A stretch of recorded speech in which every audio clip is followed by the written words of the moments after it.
Hello and welcome to the Australian Gamer Show. I'm Matt. And I'm Yug. Tonight we're going to be talking about Nintendo's new logo.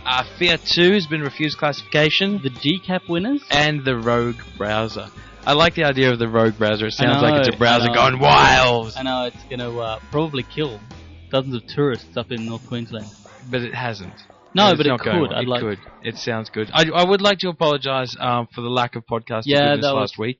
Just one of those scheduling issues. Look, I honestly, after E-Games, and thank you everyone that came to E-Games and supported us, and also messed and left all their shit in our booth. Yeah, we became the official locker of everyone who'd ever heard of us. I would like to say that I'm quite proud that towards the end of the expo, we actually had the event organizer. He called me up and said that he'd had a woman complain. Oh God, I'm going to forget the exact word she used, but basically that our booth was a disgrace. A disgrace to the expo. In which case, I told all the AG people there, and we all cheered. We felt like yes, yay, that dirty bedroom, chilled out. If it doesn't look like look. a flop house, you know what, like a student Did accommodation. You say flop house? Flop house. What the hell is a flop house? Flop house is where people flop in a house. That sounds pornographic in nature. No, but okay. it's not. Hey, come on in and flop it out. I don't know. That was where my mind went. If it's pornographic, it wouldn't be flopping out, would it? No. Wouldn't it be like springing out? Well, when you get you'd walk in there just to begin with, sort of thing. Oh, okay, early. Yeah. Right. You wouldn't actually get worked up and then go there. You'd go there to get worked up. And you might have gotten one out of the way. Exactly. Early. Exactly. Yeah. Just in preparation. Yeah. Games. Nintendo have a new logo. Yeah, okay, now I should preface this by saying I haven't seen it. Matt sprung this on me. I didn't know. This is important because after building up like 10 years of branding, how long have Nintendo been around? 20 10, 15? years. 20 years. Whoa. 20 years of strong branding. Okay, I might screw this up, but I think the NES came out in 1986. Okay. In Australia at least. This is really... I just asked for a number, dude. Not a fucking history. Seriously. I want to tell you the history of Nintendo. Came out 22 years ago in 1986 with the NES system, bundled with Super Mario Brothers and Duck Hunt, which was on the same cartridge. Is there any chance you'll stop, or should I just listen? No, I'll stop any time because I've run out of useful information. After all that branding, they've finally changed their branding. For the first time, they sent out a press release in Europe to say, here is our new logo. Please use this logo instead of our existing logo.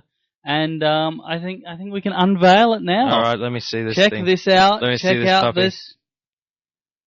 It is now grey. Oh. They've taken it from being red to being grey. So 3 cheers for Nintendo for really it's edgy. For really making it, hardcore. Well, you really built that up to nothing, you bastard. Well, that's kind of the thing. It is just so nothing. It is the dumbest rebranding I've ever seen because they took... The red has always been very traditional in Nintendo, like, the Mario color. Yeah. Whereas the Wii is very white and grey and stuff. Actually, all the Wii and DS, all their logos sort of thing are all grey as well. It looks to me like they're attempting to remove the fun from Nintendo. Which, granted, is the continuation of a series of processes of doing that. You think so? But okay. Yes, I do. They've removed all the fun from the Wii. With Wii Music. But anyway, actually, selling well in Australia, oddly enough. I know, and not well everywhere else. Not well anywhere else, but apparently Australians are retarded, so... The only other thing that I have to add to that is when I was doing the E-Games website, right, I actually had to chase up logos for all the companies, Microsoft, Nintendo, and all those kind of things. Yeah. They all are really, really fickle about their branding. Yeah. PlayStation, for example, their logos, they didn't... I found a black, the P and the S that sort of integrated together. I found a black version of that, and they came back and said, no, ours is a grey version as well. It's grey. Really? Not black, yes. Wow. Or it has to be a certain shade on a certain background. Yeah. They gave me 3 different versions just in case the background colours are different. Wow. I'm like, okay. All right, we all know it's PlayStation. It's not like the message isn't coming across, but hey. They actually have people whose job it is to manage their own branding and make sure everything's consistent. You know what? I always wanted to be one of those people. Do you remember when, I was just about to say I'm showing my age, but I'm younger than you. Do you remember when Telstra changed from... Dude, I remember when Telecom changed. Okay, that's it. They were Telecom, they changed to Telstra. And I remember it was quite controversial because there was millions and millions and millions of dollars sunk into the logo. Now think about Telstra's current logo. It's a T with a blue circle under it. Yeah. Millions of dollars. I want to be working for that company because you'd draw it in one day. Do you remember the Commonwealth Bank? They had a similar thing. Yeah, that's right. Yeah. They had this huge, like I think $3 million of someone's money went to the Commonwealth Bank's logo. Yeah, and I think that's a disgrace because, frankly, they got rid of the Dolomites, and they were awesome. The Dolomites, yeah. I love the Dolomites. The Dolomite go further. I had a Dolomite pencil case. Yeah. I'm sorry, I have nothing else to add on to that. I remember having a statue with those like slit in its head. Right. But it wasn't a Dolomite, it was just... No, man, Dolomites were it. Dolomites were cool. Anyway, look, we've lost half our audience. We really have. Apart from the Nintendo logo, I guess the other stuff that we particularly want to talk about.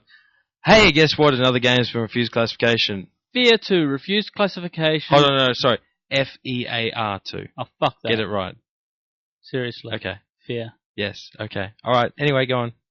Fear 2 refused classification because apparently grown-ups don't play video games and are not allowed to in Australia. So, okay, before we go into this, what new things do you have to add to this conversation? I had one specific new thing. I want to see the publishers do something weird and stop releasing games if they're refused classification. I actually think that the concept of reclassifying these games, toning them down and then putting them back for classification is part of the problem, and that they should say, oh, really? Not allowed? Okay, bye. But you don't get... I know they won't.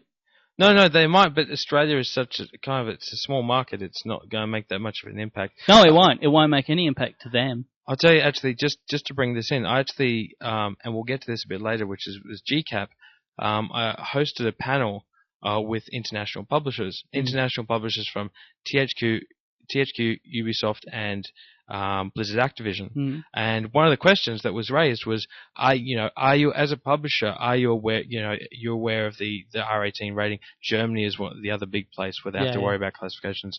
Do you try and submit the game in itself and just wing it, or are you very, very aware of these restrictions and try and work with them as much as possible? And that they came back, and the general response was, yes, we deal very, very closely with the classification board in Australia and in Germany, sort of thing, to try and make sure we get our games in. We want the games to be released there. We don't want to have to modify them further than what we already do. Yeah. It is expensive for them, and it's a shit for everyone else. So I don't know what else the publishers... No. You want them not to release the game. Did you even listen to what I just said? Yeah, you want them to, as a matter of principle, not release the game. No, not as a matter of principle. It's an entirely reasonable business decision to not modify the game, to not make changes. Now, don't get me wrong. I don't think it'll happen because they want to make that money. But I think it would be awesome if someone like Rockstar said, "Oh, GTA 4's refused classification. Oh, okay, we won't release it then." Could you imagine the baying for blood that would happen if that was to happen? Yeah, but nothing. What?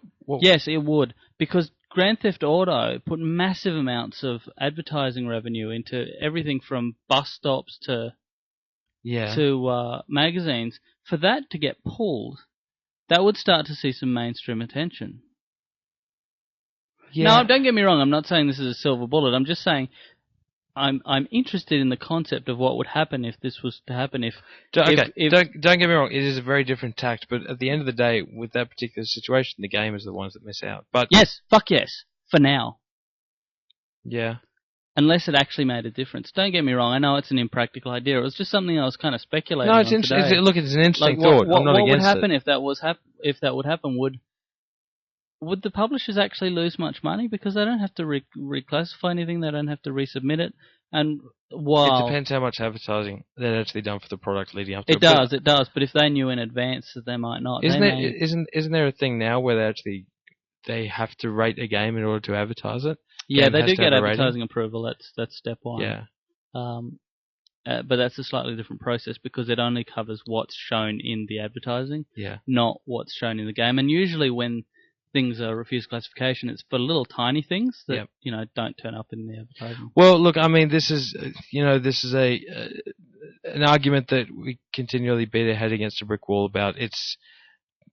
it sucks. Another change. game. I mean, after watching Michael Atkinson, and you should have seen him on Good Game. I'm sure a lot of you did. Yeah. And if you didn't, it's worth watching on the Good Game. It is. So I highly recommend going and check it out and seeing Michael Atkinson criticize the other gaming statistics that have been made in Australia by Bond University, saying that they're all paid for, they're not accurate and realistic, but just assuming that his opinions that games are the interactive entertainment actually causes violence. It was interesting to see that, actually, where he was saying basically, I think that games shouldn't be rated this way because I think they have more impact. And he actually said, I assume. Yeah. And I thought, I would really rather Australia's legal policy wasn't based on I think. Yeah. Or I assume. I would like to have it a little bit more of a solid foundation for it. Yeah, I know. Plus, I've never thought this before. I've heard a lot of people compare him to Jack Thompson, but I've never thought it before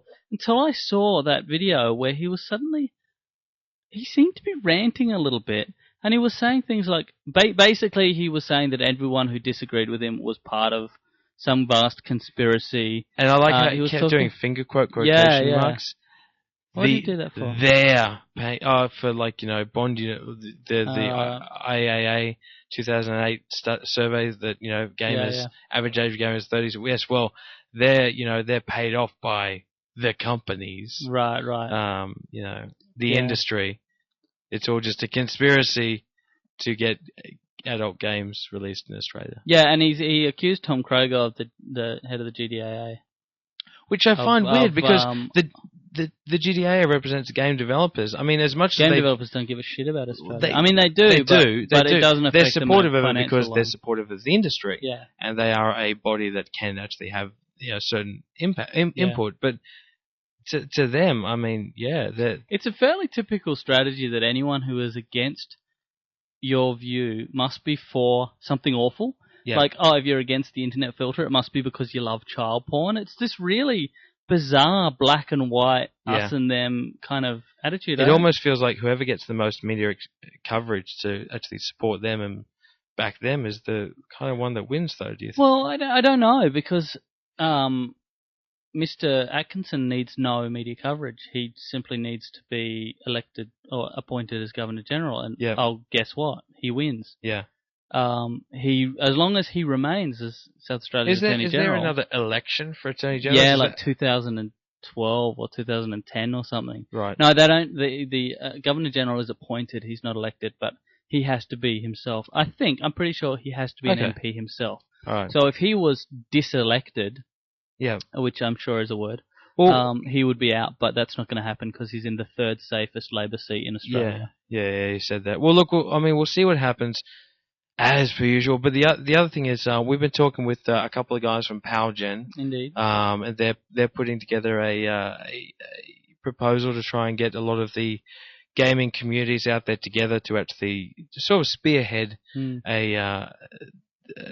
action for this the standing committee. Is that what's the standing committee of Attorneys General that's happening towards the end of this year, where they put it out to public vote or no, they just talk about it. Well, they're basically asking for public input to ignore. Yeah, that's right. I'm not going to sugarcoat it. That's what they're doing. Yeah, no, it's true. But I mean, at least look, there might be some. If there's anything that we can do, let's just try and do this, because it's like focusing it all in one place. Yeah, no, I agree, and I don't mean to discount this. I think we need to do everything we possibly can, but ultimately it's 7 people sitting around going, I don't think we need this because children don't need violence. And they do sound like that too. They all certainly do. Yes. We sound quite a lot like British generals. Yes. I don't know. I don't know. You know what? I actually have this image. You know, what were the two, Waldorf and the Muppet guys up in the back? Yes, those guys. That's the image I have of the Attorney Generals, but times 7. Those guys and the Attorneys General, whatever. I don't care. But that's them. They're all these Muppet characters all standing around just complaining about everyone else. And making like ill-defined noises like and then laughing, then smoking cigars, pipes. Muppets don't smoke cigars, man. No, but they're not really Muppets. Now you're just being silly. All right. Took it too far. But look, there's that. So yeah. Yeah, it's all bad. It sucks. GCAP. Yeah, let's go into something a little bit more interesting, which is GCAP, the game. Oh God, I can't remember. Game Connect Asia Pacific. Ooh, very nice. And Game Connect Asia Pacific is basically the event where all the developers, game developers in Australia, get together and pat each other on the back and get drunk. Yeah. There's more to it than that.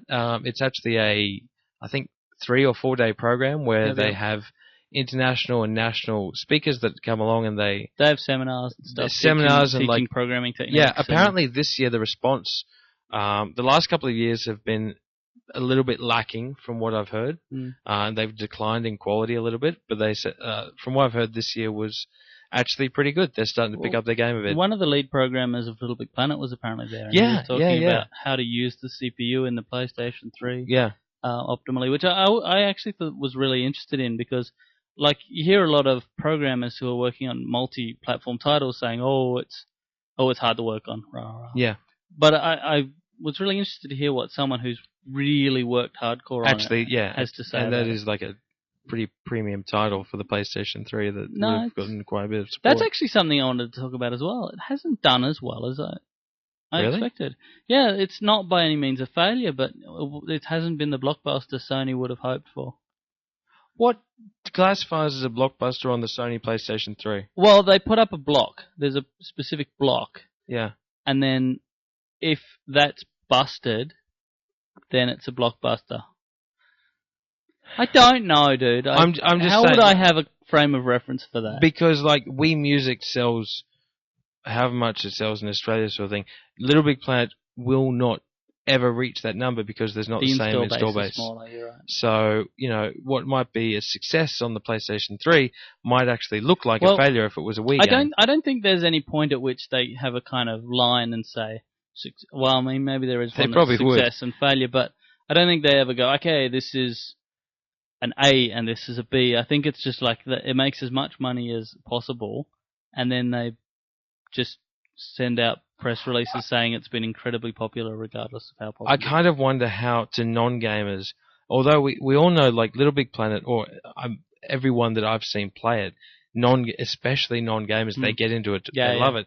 But in terms of actually marketing it to them, as in, this would be interesting to you who does not play games. I don't know if it really did all that well with that. I don't know, like the marketing campaign, the trailers and everything, they looked very gamey. They were very fast and quick and didn't really give an impression of what the game was or how simple it was. I think that you're wrong. Okay, that's all right. You can disagree with me. Because I think even non-gamers get simple games. They get platform games. They get games like Mario. Yeah, but the problem is that Little Big Planet, although the platforming stuff looks straightforward, then they throw in all the custom editing and stuff like that. And don't get me wrong, I guess it's nothing too... They do, yeah, a lot of the trailers I've seen. Don't get me wrong, I guess it's not too far removed from, like, The Sims and stuff like that, but I don't know, it's just... well, the question that would be the only thought that I might have as to why it may not have done as well as it could have. I think the question for Little Big Planet is not going to be how well does Little Big Planet sell, but how well does Little Big Planet sell PlayStation 3s? And whether that's... I would be interested to see some figures on that from over November, actually. I think it's going to have a really hard time over November, though. The Wii's going to sell like hotcakes because the Wii is the Wii, and people are stupid and still buy it. And don't bag out the Wii like that, man. The Wii's still a good platform. There's just not enough games coming out for it. By which you mean? Why are you all Wii friendly? Have you been sleeping with someone at Nintendo and not told me? No. It's not that I'm Wii friendly. I'm just against your Wii bashing. I just think that it's a bit harsh of you to be completely dismissive. If you actually had time on your hands, you'd probably play Animal Crossing. You have my Wii. Yeah. Do you know why you have my Wii? Why? Because I don't want it. And you know what? I was playing it before my place got flooded. Yeah. Speaking of which, Yuggy's now living with me. Oh yeah, I'm homeless. It's so uncool. He's homeless. I'm living with Matt and Yahtzee, and I'd like to honestly say, just to the two of you, I'd like to move out as soon as possible. We'd like you to move out. I think this is. I appreciate the hospitality, but I think there is only a very limited amount of time that I could put up with the two of you. Yeah, rightly for Damn straight. I'm actually surprised you're still here. I figured you'd get halfway through a night. But anyway. I was about to do the bolt. I think when I was sleeping on the bed or the fold-out mattress, and as you do, I sort of rolled over, and my head rolled onto something that crunched, Really? like a chip. Oh, that's but awesome. I couldn't find it, and it kind of freaked me out a bit because it must have been something under the sheets, and I'm like, "There's something under there that's crunching." It's probably like this is not cool. A dead cockroach. Yeah, exactly. Yeah, my mind wandered. Right. This is like 2 a.m. in the morning, like mid dream, and I'm like, "Oh, this isn't good." That's cool. So yeah. Yeah. So anyway, yeah. GCAP was good. I did just want to mention one of the other things they tend to do is they do, not they tend to do, is they give out prizes to the game industry in Australia for best graphics, best sound, best gameplay, best mobile phone, yada yada, all the different categories. I can say that De Blob cleaned up in pretty much any category it was nominated in. It won. Because it just is such a brilliant game, and there just wasn't that much competition. The only other ones of note was the best mobile category was won by Firemint, mainly because they were the only ones that had games in that category. The two finalists were both by Firemint. Both by Firemint. They were in with a pretty good chance. The guy from Firemint was actually at my table and he's there going, "Oh, I've got a good feeling."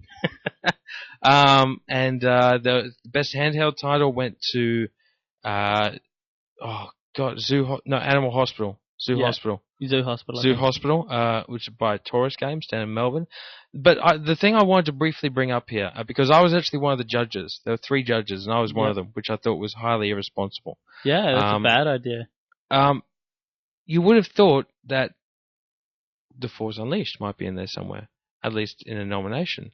Or, I think they actually, this might be telling stories out of school, but I think they actually had to pay to be nominated. No, they just kind of missed the deadline to put their games in. Okay. They were just a bit slack. I don't know if it's Chrome's fault or if the GCAP, but I think it doesn't really matter what the rules are.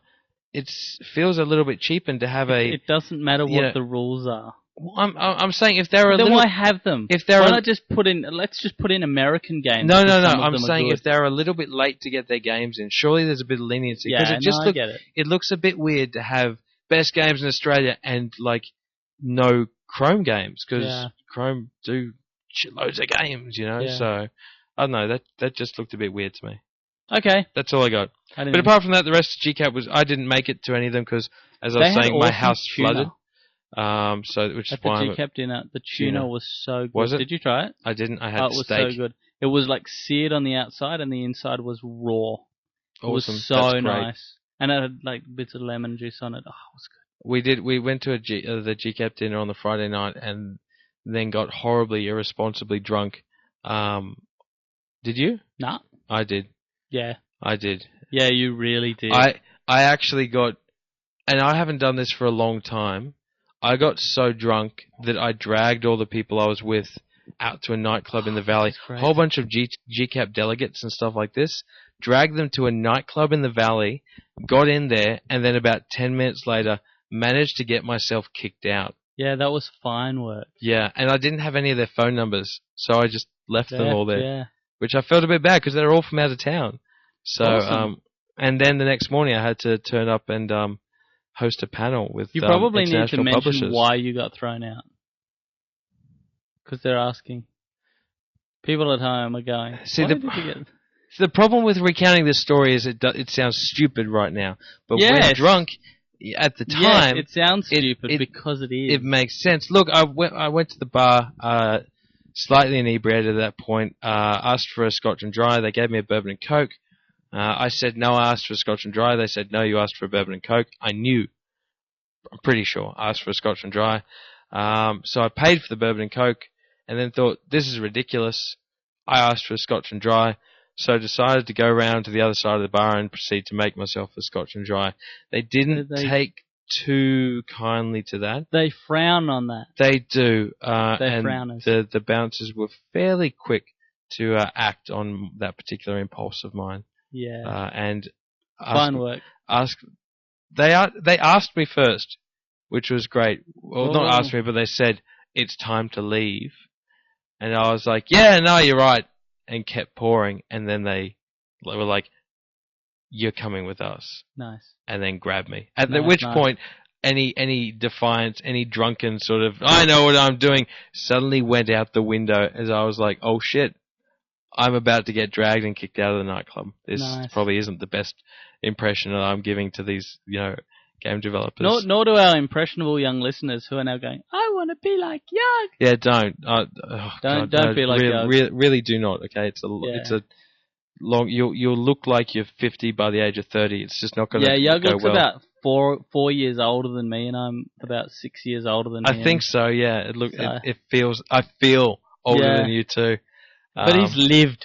That's right. He's lived, unlike I have. But yeah, look, GCAP was fun, and of course on the Saturday as well was Yahtzee. He gave the closing keynote sort of thing. The opening keynote. No, the closing keynote on the Saturday. The opening. It was the closing keynote. But the interesting thing was, I do just want to quickly bring this up because we're all used to listening to Yahtzee talk fast and talk about gaming and criticism and all this kind of stuff. The speech that he gave, it wasn't laugh out loud funny. It was not piss my pants. It wasn't what I expected. It was actually, I thought it was shit too. You didn't see it. It was actually a lot more, had a lot to say about the game I did actually industry and things like that. That's right, you did, yeah. It had a lot to say about the game industry, good. And it actually, I was surprised. It actually went down really well. It was a powerful and moving speech. I wouldn't go that far. It touched me. He touched you? Yahtzee touched you? No, well, you do live together. Yahtzee's speech, it touched me in my heart. Yes. And in my head. Yes. And a little bit in my balls. Okay, anyway, I'm done. Oh, God. Okay, Rogue browser, what do you want to say about it? There's a browser. It's called Rogue. It's for playing World of Warcraft while surfing for porn. Do when you first said... pretty much it. Is it bad that when you first said Rogue browser... is this some X-Men promotional thing, or...? No. Okay. That is bad, though. Yeah, I know. That's the actual question you asked. Yeah. No, it's basically just a browser that runs at the same time as games. Pretty much any game. And it takes up a tiny amount of performance. There's a tiny performance here, but it's not huge. And it just lets you, check your Hotmail and look up where this quest has to go and so stuff basically like that. What it's doing is it's trying to keep you in World of Warcraft even more. It's trying to eliminate any distractions whatsoever. There is the possibility that you may do something other than World of Warcraft with your time, and it's important to eliminate that possibility. You need to sort of crush that. Yeah, definitely, absolutely. So now you can do a bunch of work while still in the browser. It's funny actually because I was talking. I wonder if there could be an MSN plugin. That way you wouldn't know. I'm playing World of Warcraft. I was talking to Simon the other day. That's going through some rough times at the moment, and I was like, if you come out and have a drink, sort of thing, we'll go out and we'll have a couple of drinks. He's like, no, I don't want to do anything like that. I'm just going to start playing World of Warcraft. I'm like, no, bad. Dude, don't, no. Here, try this heroin. Yeah, that's right. Become an alcoholic, man. Just don't do that. Don't do it. It's bad. But yeah, look good. That's Rogue Browser. I think that, look, there's a couple of other things that I just wanted to briefly talk about. We've got a little bit of time left in this podcast. Do we? Yes, we Why? do. I know, it's crazy. Because, I don't know, we got through. Voice. We're topical.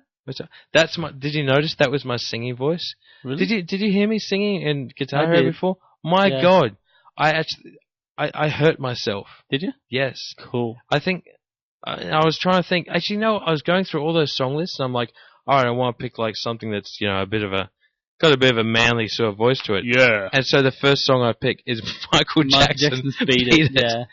Nice work there. You finished up with a rousing Jesse's Girl, though. Which actually gets pretty high. Yeah, it does. And then Hotel California, which also gets pretty fucking high too. Yeah. They can never leave. But yeah, anyway, I've been playing Left 4 Dead. Yeah. Got it today. I heard that. Played a bit of it. It's good. It's fun. I think there's a couple of issues that I've gotten so far, which, first of all, I had no idea what I was doing. And everyone bagged me out. Everyone was being horribly mean to you, I thought. They were, actually. Everyone's like, dude, what are you doing? Why are you doing that? And you're like, I don't know what I'm doing. I don't. Which is reasonable. I thought so too. But, But you are a tard. I'm not, settle down. But, there is that. I think what it does very, very well, though, is it forces people to cooperate. It forces you to actually if your comrade, I've been playing too much Red Alert. If they actually fall or they're like attacked or something, you're all like, quick, save him. Yeah. I can't think of the last game where I actually really wanted to save my teammates more than either score points or achieve a goal or anything else. It is like the number one priority in that game is priority in that game, Sangria. Priority in that game is to protect each other. Yeah. Which is really quite interesting. I like that. And which is why I find it baffling that they actually allow you to shoot each other. Because you run in front of each other a lot. And But maybe that's kind of the point. When you play with a particular group regularly, you get to know each other's style and I don't like it because, like, you know, someone had run, there'd be a zombie attacking them. It's like, oh my god, there's a zombie attacking you. I want to save you. And I'd fire the shotgun in that general direction and shoot them in the back. You know, and it's not cool. I think before you go judging this game too harshly, you should play it maybe twice. Okay, yeah, there is that. So I did play through like the one of the campaigns sort of thing. Because you were shooting everybody, zombie or not. You're like, fuck you, you're dying. I wasn't. No, that's not true. I couldn't hear it. I was playing Mirror's Edge while you were playing, and I would hear this constant, dude, what are you doing? Yug, why did you shoot me? I didn't. Then why am I dead? And it says, you have been killed by Yug. I did, look, it's because my touchpad on the laptop is really close to the chat command, so I kept hitting talk, and I'd tap and very lightly tap that touchpad, and it would shoot. Yeah. So it's like as soon as I'd go to talk, I'd shoot someone, which means I'd usually the first thing I'd say is, "Oh, sorry." That's cool. Which is unintentional. But my point is you were shooting people a lot, partially because you're a tard, but also partially because you hadn't played it. These guys weren't killing each other as much, obviously because a bit of experience has got to help. There is that, of course. Okay, look, I will give it a go. This isn't a review, I just wanted to mention it, and I think it seems pretty cool. You've been trying to convince me to buy it and play it as well, but I'm hesitant. Yeah. But hey, anyone else that's got it on the PC, add me on the Steam account. I would like more people I know to play it with and give it a go. I think rather than random strangers. It also is the kind of game that I think needs voice. Yeah, I need to be able to talk to each other, sort of thing. So yeah, I just want to finish up this podcast with one final thing, which is anyone in Brisbane.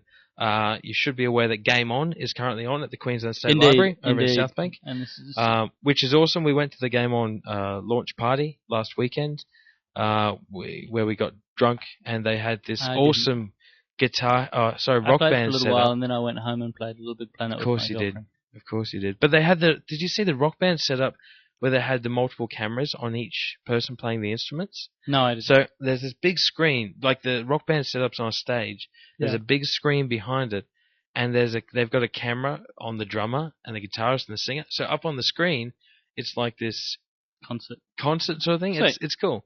And the Game On exhibition is awesome. There's everything from Pong to Spore and everything in between. And everything is playable. Pong to Spore. Yeah. I thought that span's quite, you know. Yeah, I know. It's got an interesting sound to it. I don't know. Pong, but anyway. Spore. Okay, whatever. Pong, Spore. I spent like a good 20 minutes I got caught up in Monkey Island, actually, which was there. I'm like, yay! Cool. But anyway, look, there's a bunch of Game On nights which are running pretty much every Friday, and me, Matt, and Yahtzee will be at one on December the 12th. It's like Friday at, I think it starts at 6 or 6:30 or something like that p.m. So it's a nighttime event. There's booze, there's music. There's us. What more do you need? Booze and music. We should actually at some point try and figure out what we're going to talk about, because we'll be on some sort of panel, I suppose. I guess it would be fairly similar to a podcast. We'll talk about game damage. Hey, there we go. Game damage. Our upcoming exciting project of awesomeness filled with with an awesomeness coaching. I feel comfortable that we can officially say that unless there's any unforeseen circumstances, you'll be watching the full pilot.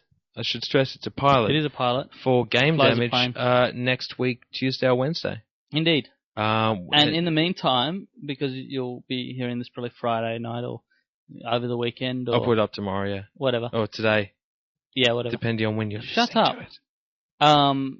Because you're getting this at that particular time. Yep. You can go to the forums. Go to gamedamage.net, and you'll probably see a forum link. Yeah, have a look, sign up. Yeah, Speculate you know what? wildly, You know what? chat. You know what I'm going to do. Okay, we'll start those forums up, and just to kick things off, I took a whole bunch of behind the scenes photos. Cool. I'm going to put them up Good, in the forum, do it. sort of thing. So anyone that you can check them out, sort of thing, and maybe speculate as to a couple of the things. But we've seen it, and I like the fact that we actually watched the full final cut, and we laughed. We laughed. The three of us. We found it entertaining, considering that we already knew all our own jokes. I think that's a good sign. I do think it is a good sign. It's hard to tell whether someone who didn't know the backstories and so on would laugh as much. But we shall see. But you guys shall be the judges. We're trying to do something a little different, and hopefully it'll get picked up into something that's, something that's a regular occurrence. So yeah, it's GameDamage.net, TV show with me, Matt and Yancey. Yes. That's as good a sign off as any. It rocks. We rock. We do rock. I rock. I hate rock living with you. She rock. I do. She rock, believe. She rock. Thank you everyone for tuning in, and we'll definitely, absolutely, positively, without a doubt in my mind, actually talk to you again next week. Yeah. Cheers. Oh, bye-bye.